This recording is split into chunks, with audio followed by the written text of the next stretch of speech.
Ohayou gozaimasu, konnichiwa, konbanwa minasan. Bertemu lagi denganku di Oto Channel.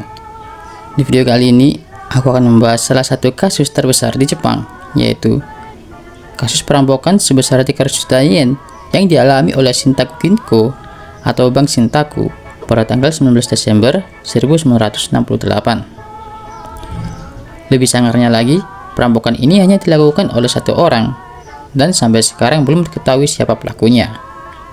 Bagaimana sih kejadiannya? Yuk kita bahas.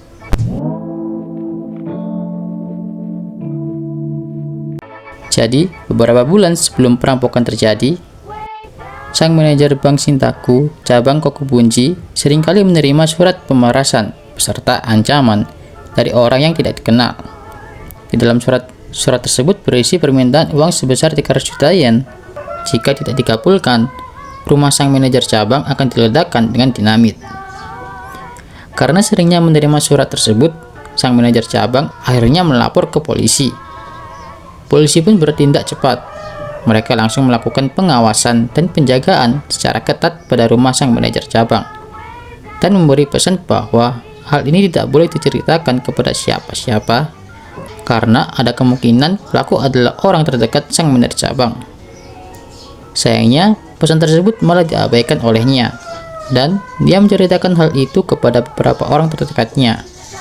Awalnya hanya beberapa orang saja yang tahu, tetapi lama-kelamaan cerita itu tersebar ke seluruh pegawai bank.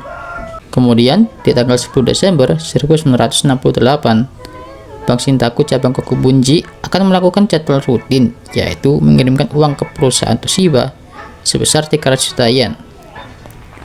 Uang ini adalah keseluruhan dari jumlah gaji bonus yang seharusnya akan dibayarkan kepada para karyawan perusahaan Toshiba.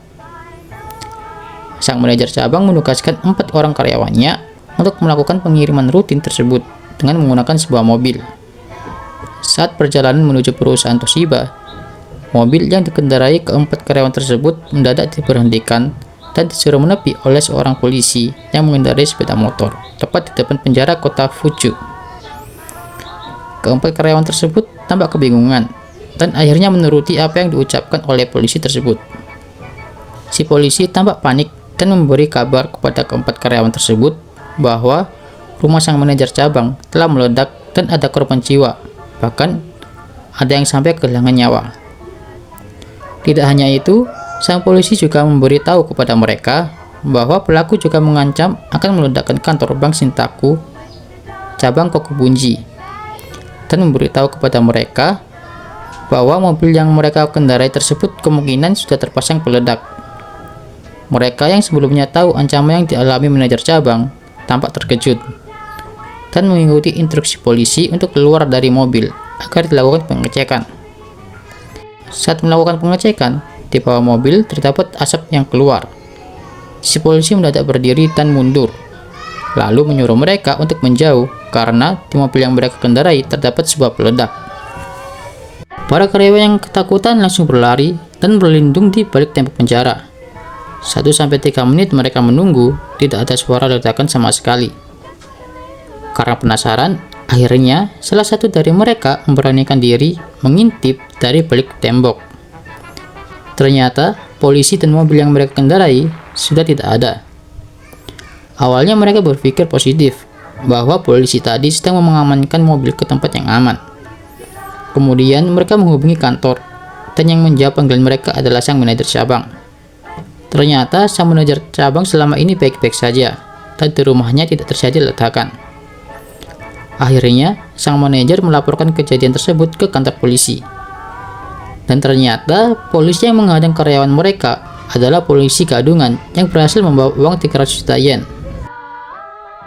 Saat polisi melakukan penyelidikan di TKP, mereka menemukan sebuah flare yang digunakan oleh si pelaku untuk menipu keempat karyawan bank, dan sebuah sepeda motor yang digunakan oleh pelaku. Tidak hanya itu saja, mereka juga menemukan 120 item yang seharusnya menjadi barang bukti kasus kejahatan ini. Namun setelah dicek, ternyata 120 item tersebut sengaja ditinggalkan oleh pelaku untuk membingungkan penyelidikan.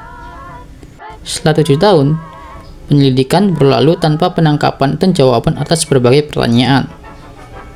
Dan 20 tahun kemudian, pada tahun 1988, pencuri itu telah dibebaskan dari segala kewajiban perdata. Artinya, ia bisa mengakui kesalahannya secara terbuka tanpa takut ditangkap atau dituntut.